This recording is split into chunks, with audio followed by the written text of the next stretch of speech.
se retrouve aujourd'hui pour une nouvelle vidéo qui va parler de la mixité dans les couples. Et j'ai envie de commencer comme ça. Dans son roman, Calixte Belaya, dans son roman Assaise l'Africaine, écrit « On ne peut métisser les univers sans que l'un n'étrangle l'autre. » Voilà, on se retrouve tout de suite. Alors pour commencer, bon déjà, on va commencer par une mise au point. C'est mon expérience personnelle. Cela n'engage que moi. Cette vidéo ne se veut ni dénigrante, ni supérieure, ni quoi que ce soit de ce genre. Cette vidéo se veut simplement une expérience, un témoignage de ce qu'est les différences culturelles, ce que sont les différences culturelles au sein d'un couple. Voilà. Donc on va commencer par la définition de la mixité. Pour la population globale, la définition de la mixité, c'est un couple qui n'a pas la même couleur de peau. Mais, méfie-toi, ce n'est pas vrai, puisque pour ceux qui me connaissent, ils le savent, mon mari est noir et je suis noire. Voilà. Voilà. Sauf si vous ne voyez vraiment pas, c'est très difficile de le voir. Alors, pour petit rappel, ma mère est algérienne et mon père est éthiopien. Donc je suis issue déjà d'une double culture. J'ai épousé un homme qui est de la Côte d'Ivoire, donc l'Afrique de l'Ouest, triple culture, avec qui j'ai eu 2 enfants. Je suis née dans, à côté du Pays Basque, et mon mari est né donc en Afrique, était arrivé en Europe à l'âge adulte. Voilà, je fais partie de la 3e génération d'immigration puisque mes parents ont également grandi en France, mais mes grands-parents, eux, sont arrivés en France à l'âge très adulte. Voilà. Mon mari fait partie de la première génération de l'immigration au sein de sa famille. Voilà, donc pour moi, nous sommes un couple mixte dans l'idée que nous avons une différence culturelle qui est avant tout basée sur une différence d'éducation culturelle. Voilà. J'ai grandi en France, dans les monts du Lyonnais et le Pays Basque, et mon mari a grandi en Côte d'Ivoire, à Abidjan, de la capitale économique du pays. Donc, quand je me suis mariée, voilà un petit peu pour la définition. Maintenant, on va parler un peu des clichés. Vous savez les fameux clichés français? Non, vous savez pas? C'est que vous n'êtes pas français. Les clichés. Donc quand je me suis mariée, malgré le fait que je sois métisse, j'ai eu le droit à tous les clichés. Voilà. Donc ton enfant va sûrement disparaître en Côte d'Ivoire. Alors je le dis comme ça, hein, j'ai vraiment envie que ce soit léger, mais c'est pas léger. Et pour quelqu'un de fragile, je ne suis pas quelqu'un de fragile, mais pour quelqu'un de fragile, je pense que c'est compliqué à gérer et qu'il faut vraiment... Il y a de la réverbération dans mes lunettes, il faut que je trouve une solution. Quelle est la solution? Peut-être les enlever. Voilà, les enlever. Du coup, pour quelqu'un qui n'est pas... qui est un peu fragile et qui n'est pas certaine de ses choix, ou peut-être indécise, c'est compliqué. Moi, j'ai eu le droit à tous les clichés du genre... il risque de prendre ton enfant et de l'emmener en Côte d'Ivoire et de plus jamais le ramener. Peut-être qu'il est déjà marié là-bas et qu'il a d'autres femmes, puisque la polygamie est encore une pratique courante en Côte d'Ivoire, bien qu'interdite. C'est un homme à femme, il ne va jamais bosser parce que les Africains ne travaillent pas, c'est bien connu, hein, les Africains ne sont pas bosseurs. Tout ça en étant moi-même, en sachant que les gens qui me parlaient savaient pertinemment que moi-même je suis d'origine africaine, puisque jusqu'à preuve du contraire, l'Algérie et l'Éthiopie sont 2 pays d'Afrique. Pas des mêmes endroits, Afrique du Nord, Afrique de l'Est, mais quand même 2 pays d'Afrique. Donc les clichés qu'il faut combattre à tout prix, bien que dans ces moments un peu de ridicule, le mieux c'est quand même l'ignorance en fait, parce que la personne se sent tellement con que finalement quand vous dites rien, c'est encore plus drôle. Donc voilà, un petit peu tous les clichés que j'ai dû combattre. Bon, pour rappel, on s'est mariés jeunes, etc. Donc en plus, il y avait tout ça. Il t'a épousé pour les papiers. il va te quitter quand il les aura. Et sûrement d'ailleurs qu'il a une femme ivoirienne cachée quelque part dont ils ont comploté ensemble votre mariage. Voilà. En disant mais épouse cette gamine de 18 ans qui n'y verra rien et puis comme ça au moins t'es tranquille et t'auras tes papiers. Voilà.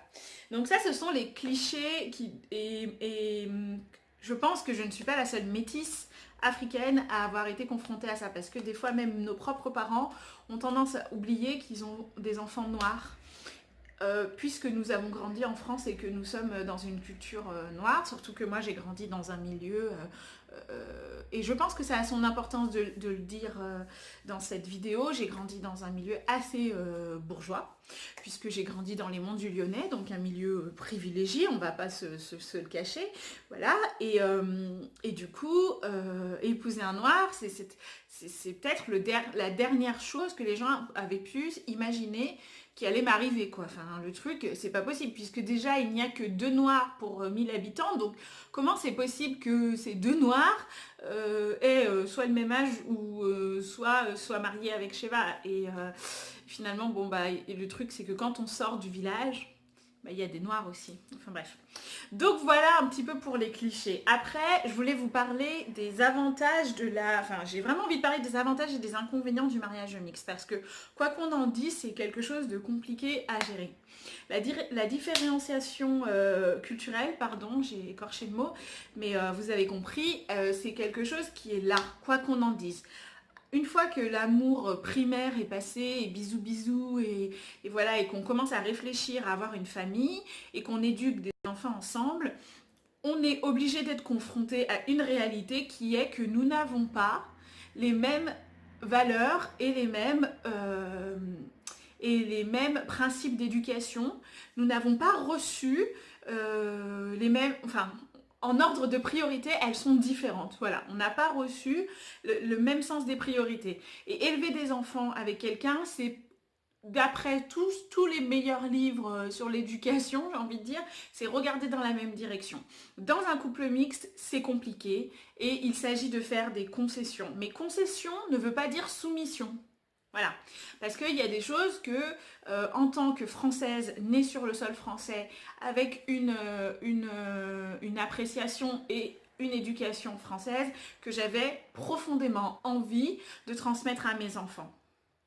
Et mon mari, pareil, de son côté, en tant qu'Africain, né sur le sol africain, immigré en France et marié avec une Française, quand bien même, il reste ivoirien et du coup il avait également des choses très importantes et des valeurs qu'il voulait absolument transmettre à nos enfants. Et quand on arrive dans ce cas-là, les valeurs qu'on a envie de transmettre et les choses qu'on place en priorité dans l'éducation ne sont pas les mêmes. Et c'est à ce moment-là que la confrontation peut être violente et qu'il ne faut pas se leurrer, que c'est pas parce que vous êtes de la même couleur de peau et que c'est trop cool et machin et que personne ne voit cette différenciation culturelle physiquement, qu'elle n'existe pas intellectuellement et que ça ne demande pas des négociations, de la communication. On va en reparler de la communication parce qu'encore une fois, la communication verbale et non verbale, etc., c'est quelque chose qui est très différent entre les continents et qui parfois fait défaut. Et du coup, c'est important de le savoir. Et donc nous, voilà, là j'ai d'abord envie de parler des avantages. Les avantages c'est quoi? C'est que moi, en étant née sous le sol français, sur le sol français, et en étant profondément française, enfin en parlant français, en mangeant français, en évoluant avec mes camarades français, en chantant la Marseillaise et je sais pas, voilà, en étant à école publique et tout, ce qui s'est passé c'est que, et puis en ayant des parents francisés, parce que même si mes parents sont d'origine différente, ils ont grandi ici, fait leurs études ici, etc. Donc du coup, ce qui se passait, c'est que j'avais peut-être une perte de racines. Quand je dis une perte de racines, c'est-à-dire que je savais et j'étais plutôt fière de dire que j'étais métisse. Donc métisse algérienne et éthiopienne, etc. Mais je ne connaissais absolument pas les valeurs africaines en fait. Je n'avais aucune idée de ce qu'était l'authenticité africaine, etc. C'était juste une différenciation sociale, un signe particulier, voilà, je suis métisse. Mais je ne m'étais jamais penchée sur le sujet. Donc le premier avantage, c'est l'ouverture d'esprit. Épouser quelqu'un qui vient d'un autre pays, peu importe quel pays. Moi, je parle de mon expérience parce que je suis mariée avec quelqu'un qui vient de l'Afrique de l'Ouest, mais peu importe le pays, un Asiatique, quelqu'un qui vient d'Europe de l'Est, c'est une ouverture d'esprit sur la tradition et la culture de ce pays. Et ça, c'est pas du tout négligeable, et ça, c'est quelque chose qui va rester à vie, et les connaissances, de toute manière, eh ben, ce sont des connaissances accumulées qui vont de toute manière vous faire grandir. Donc le premier avantage, c'est réellement cette ouverture d'esprit. Le deuxième avantage, c'est la nourriture. Voilà, j'ai envie de parler de ça parce que ceux qui me connaissent savent encore une fois, mais vous ne me connaissez pas la plupart, donc que je ne suis pas fan de nourriture africaine. Pas parce que je dénigre ça encore une fois, juste parce que j'ai tendance à pas aimer les nourritures qui tiennent très fort au corps, etc. Sauf que j'ai quand même découvert des produits qu'on nous vendait ici en France sous forme de révolution bio, etc. Sauf qu'en fait, depuis la nuit des temps, en Afrique, on mange bio, j'ai envie de dire, sain, et la plupart du temps sans farine de blé et avec des aliments naturels. Voilà. J'ai bien entendu de l'amour inconditionnel pour tous les Ivoiriens qui vont me regarder et pour leur fameux goûter qui est la loco et bien sûr la tchéké que j'adore, qui est une semoule de manioc, donc sans gluten. Je trouve que la nourriture africaine, quoi qu'on en dise, est beaucoup plus saine que la nourriture qu'on nous servait dans les cantines, quoi. Voilà, c'est-à-dire que manger des fruits frais et des légumes à peine cueillis, ça n'a pas de prix et en France, c'est un luxe. Et là-bas, c'est quelque chose de fréquent. Voilà, alors après, il y a la fameuse polémique de l'huile de palme, mais qui est une polémique, pour m'être renseignée un peu sur le sujet, ça dépend aussi du fonctionnement corporel de chacun, etc. etc. Donc, je parle vraiment des légumes et des fruits et des produits bruts. Voilà, donc ça, c'est génial. Et pour les enfants et pour l'éducation des enfants, c'est une ouverture d'esprit et c'est beaucoup plus, c'est un spectre beaucoup plus large de choses à découvrir et à faire découvrir aussi eux à leurs amis, à leurs futures familles, etc. etc. Donc ça, c'est le deuxième avantage. Le troisième avantage, c'est sur les enfants précisément. Alors, ça peut être impressionnant. J'ai longtemps hésité à le mettre dans les avantages et les inconvénients parce que ça peut avoir des avantages comme ça peut avoir des inconvénients. J'ai l'anecdote. Je vais vous donner une petite anecdote. Un jour, j'ai fait garder Kezia quand il était tout petit et que je l'allaitais encore. J'ai allaité Kezia pendant 3 ans. Et ça aussi, c'est un avantage parce qu'on m'a aidée. Parce que quand une femme accouche en Afrique, on ne la laisse pas livrer à elle-même. On s'occupe d'elle pendant 40 jours comme un deuil et on lui apprend vraiment les gestes qui sauvent, quoi. Enfin, l'allaitement, le massage du bébé, etc. Donc j'y viens. Le massage de l'enfant qu'on nous vend ici également comme une révolution bobo et qui en fait est quelque chose qui est systématique dans la vie d'un bébé africain et qui est fait avec... Alors c'est impressionnant, hein. Moi quand on a massé Kezia pour la première fois, je reviendrai à l'anecdote après, mais du coup quand on a massé Kezia pour la première fois, j'avais l'impression qu'on allait le casser, quoi. Je me souviens être là genre, oh, non, machin. Et en fait ma belle-sœur m'a dit, si ça te dérange, sors de la pièce, laisse-moi faire. Et on a l'habitude, il ne va rien arriver à ton enfant. Je suis sortie de la pièce et en fait je suis rentrée, il dormait comme un loir, comme ça là.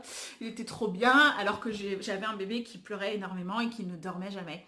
Et en fait c'est juste que ce beurre de karité qui est étalé et les membres sont tirés, l'enfant est jeté pour éviter d'avoir la peur. Non mais attention, quand je dis jeter, bien entendu je pèse mes mots, mais du coup il y a des rites et des traditions qui font que ce réflexe-là que l'enfant a quand il a peur, petit à petit on essaye de lui enlever, on le masse très fort sur des membres, etc. On a l'impression que c'est quelque chose qui est très, très violent, très ancré dans la chair, etc. Et en fait c'est juste un truc ultra bénéfique qui pour moi, je pense, est le secret de cette musculature et de cette force qu'ont les personnes africaines de l'Ouest, quoi qu'on en dise en fait, quoi qu'on en dise.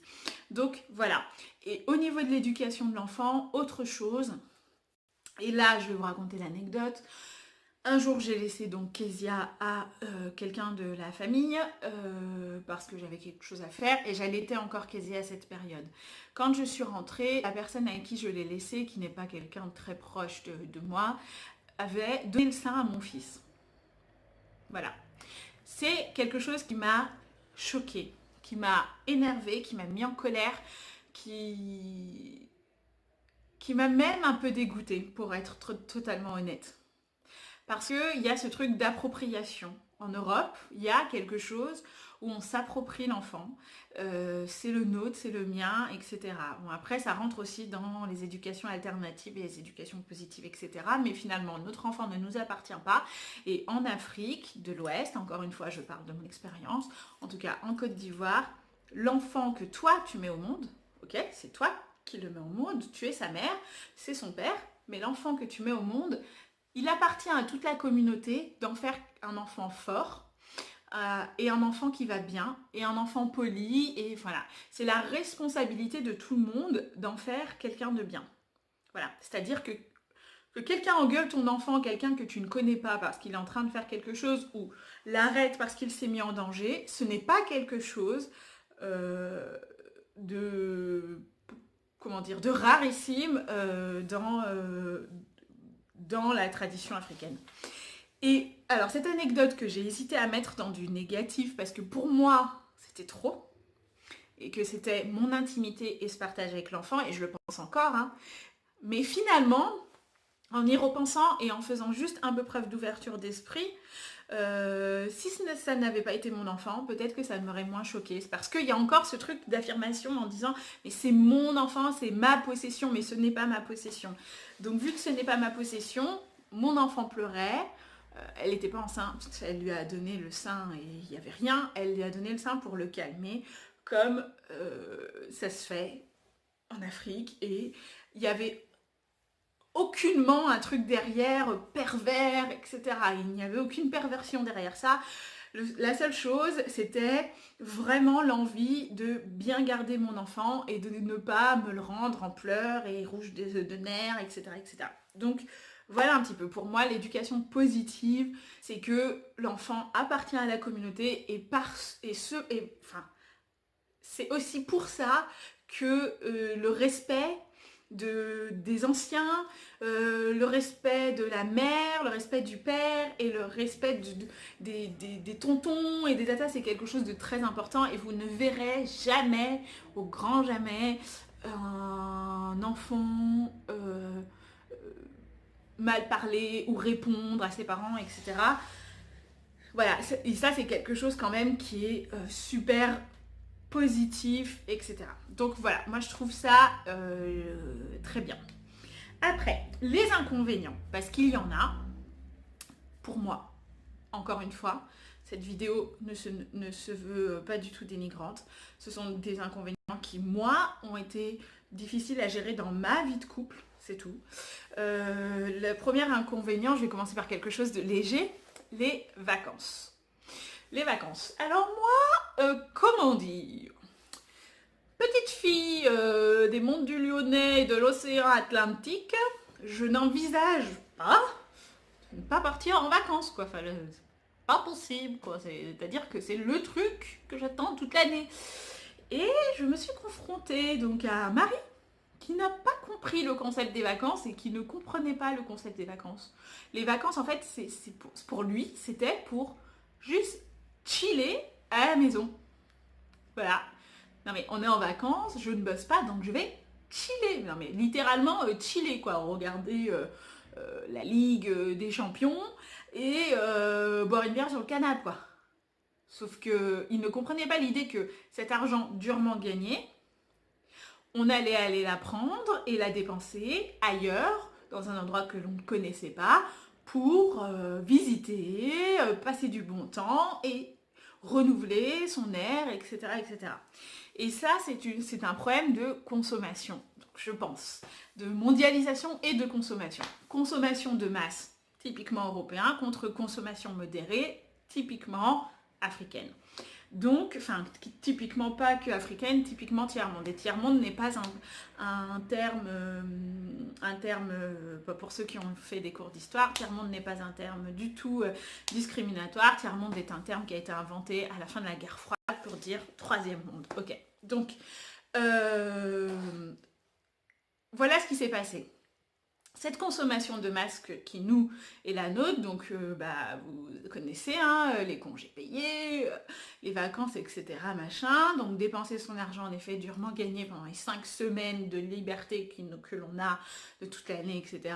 Pour lui, c'était pas possible, donc il a fallu faire des compromis. Donc faire l'impasse sur pas mal de week-ends par exemple. Mais encore une fois, compromis ne veut pas dire soumission. Mais si je fais l'impasse sur certains week-ends qui sont inutiles et peut-être en effet dont je peux faire ça avec quelqu'un d'autre qui y voit plus d'intérêt, mes amis, ma famille, etc. Je n'ai jamais fait l'impasse sur les grandes vacances. Et à force de, figurez-vous que maintenant, je ne suis pas certaine qu'il accepterait de passer un an sans vacances, ce monsieur. Donc, comme quoi, finalement, à force de persuasion et à force d'explication, et ok c'est de la mondialisation, et ok c'est de la consommation de masse, et ok c'est du tourisme parfois inutile, et enfin c'est quelque chose qui est ancré, etc. Mais pour moi c'est quelque chose qui est important, et c'est une des valeurs que je voulais inculquer à mes enfants, les vacances par exemple. Visiter mon beau pays, et ailleurs, changer de pays, parler d'autres langues, manger d'autres choses, être à la rencontre de gens qu'on ne connaît pas, etc. C'était quelque chose de non négociable. Voilà, c'était quelque chose de... pas de concession. La seule concession, c'était éliminer quelques week-ends. Donc ça, c'est le moins important. Deuxième chose, l'éducation. Voilà. Alors, j'ai parlé de l'éducation qui était du côté positif par rapport au fait que voilà, votre enfant appartient à la communauté et que du coup, il ne peut pas mal se comporter sans que personne ne le reprenne. Mais il y a aussi une autre partie d'éducation qui est compliquée quand on est marié avec quelqu'un qui n'a pas la même culture que vous, c'est que le père, c'est l'autorité. Voilà. Par autorité, j'entends justement ce truc très... respect des anciens, etc. Bien que l'Afrique soit un pays vraiment matriarcal.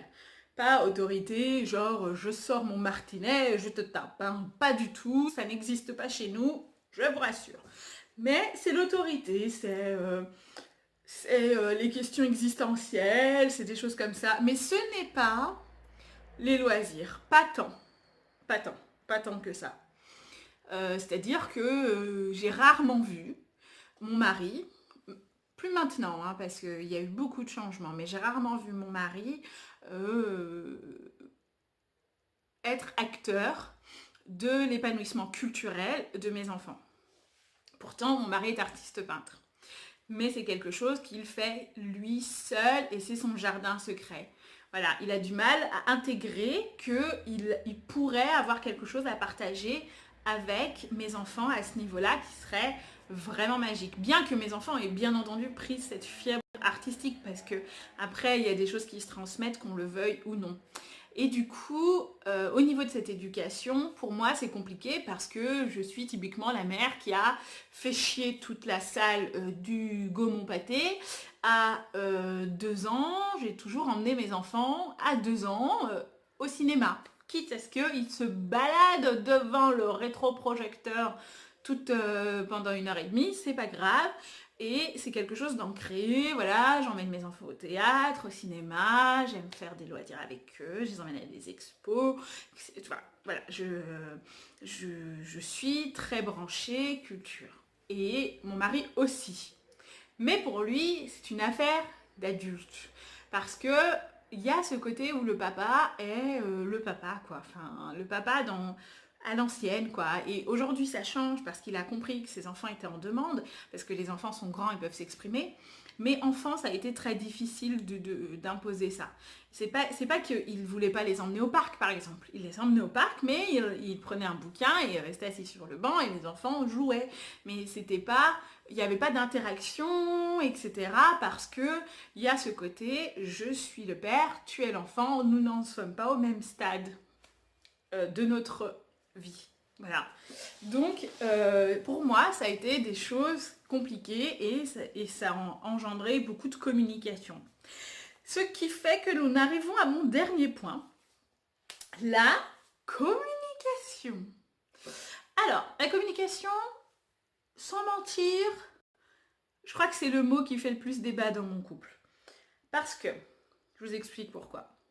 Parce que je suis quelqu'un qui exprime énormément mes émotions. Je ne sais pas, mais je crois que c'est aussi dû à l'éducation que j'ai reçue. Enfin, à l'éducation. Alors, même si je suis pas chrétienne, à l'éducation judéo-chrétienne que l'on reçoit. Voilà. C'est-à-dire, exprime tes émotions. Si quelqu'un te tape dans la cour, va voir la maîtresse. S'il y a un conflit avec telle personne dans le collège, il y a des médiateurs pour vous aider. Enfin, voilà. Tout au long de votre vie, on vous pousse à vous exprimer. Certains sont réceptifs et d'autres non. Et moi, je l'ai toujours été. Je fais partie des personnes qui expriment toutes mes émotions, qui vont en profondeur, qui essayent de comprendre pourquoi je ressens ça et comment ça se fait, etc., etc., etc. Et qui va très loin dans la recherche de bien-être. Voilà. Et du coup, de bien-être intérieur et donc de communication. Et des besoins du coup de demander aux autres comment tu sens ça, est-ce que tu trouves que j'ai ça, est-ce que tu trouves que je suis comme ça en ce moment et tu penses que c'est pourquoi, est-ce que tu penses que ça joue, enfin bref, vous avez compris.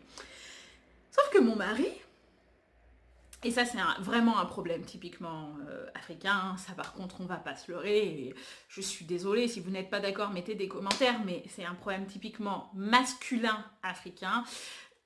La communication chez lui, c'est quelque chose de non-verbal, on va dire. Voilà, c'est une communication non-verbale. Mais j'ai pas encore trouvé c'était quoi. Parce que quand c'est non-verbal, ça peut être expressif, ça peut être, je sais pas, bon, l'art, peut-être que c'est l'art, mais bon, du coup, régler des problèmes du quotidien en essayant d'analyser un de ces tableaux, là, je me vois mal faire ça. Et du coup, c'est quelque chose qui nous a souvent posé des problèmes parce que on ne lui a pas appris, bien que ses parents soient des gens géniaux, je les embrasse, à s'exprimer et à exprimer ses émotions. Pour lui, tout passe. Donc, tout se passe à l'intérieur. Et une fois qu'à l'intérieur, c'est fini et c'est guéri, c'est passé. Et donc, ce qui s'est passé hier, ou il y a 2 heures, ou il y a 2 minutes, c'est le passé. Donc, en fait, ça s'accumule pour moi. Et je ne parle jamais du truc qui va pas parce que t'es encore sur ça, mais c'est passé. C'était hier, ou il y a 2 heures, ou il y a 3 secondes. Donc, c'est passé. Et c'est un peu compliqué. Concrètement, si je lui dis, voilà, je voudrais acheter cette maison, qu'en penses-tu ? Il va me dire, je voudrais qu'on parle de cette maison que je trouve super chouette et que toi aussi, qu'est-ce que tu en penses ? Est-ce qu'on peut faire une liste d'avantages, inconvénients ? C'est très concret, c'est un exemple, hein, je rigole, mais en fait c'est vraiment ce qui se passe à peu près pour schématiser. Donc je veux acheter cette maison, je la trouve super jolie et toi aussi, mais qu'est-ce que tu en penses ? Avantages, inconvénients, débat, est-ce qu'on peut pas, est-ce que ça rentre dans le budget et tout ? Il va me dire, on l'achète. Je vais lui dire, non mais, en fait, je te demandais pas ta permission pour acheter. Je te demandais, est-ce qu'on peut débattre de ce choix avec des avantages, des inconvénients, ce que tu as aimé, ce que tu n'as pas aimé, est-ce que ça va, est-ce que ça va pas, est-ce que ça nous convient, est-ce que ça convient aux enfants, est-ce qu'on va pas s'enlacer, qu'est-ce qu'on va en faire. Et en fait il me dit mais ça ne sert à rien Sheva, parce que finalement on va débattre pendant des heures, mais qu'est-ce que tu veux savoir de plus? Au final on va l'acheter cette maison. Voilà, ça c'est un exemple concret. Je suis très souvent frustrée. Très souvent frustrée. Vous pouvez avoir pitié de moi. Je suis très souvent frustrée. C'est la plus grosse frustration en fait du couple mixte, je crois. Et pour en avoir parlé avec d'autres couples mixtes, je pense vraiment que c'est très compliqué à gérer ce genre de comportement. Donc, voilà un petit peu. J'ai terminé sur les inconvénients, mais je veux pas que ça reste que les inconvénients. Voilà un petit peu des petites choses dont j'avais envie de parler sur la vie de couple mixte. J'espère que ça vous aura plu. Donnez-moi un peu votre avis. En dehors de ça, le plus important, bien entendu, c'est l'amour. Et l'amour, tant qu'il est là, on est capable d'avancer très bien ensemble. Ça fait pas la liaison très bien ensemble. Donc j'espère que ça vous aura plu et puis donnez-moi votre avis et je vous retrouve bientôt pour une nouvelle vidéo. Gros bisous. Bonne semaine.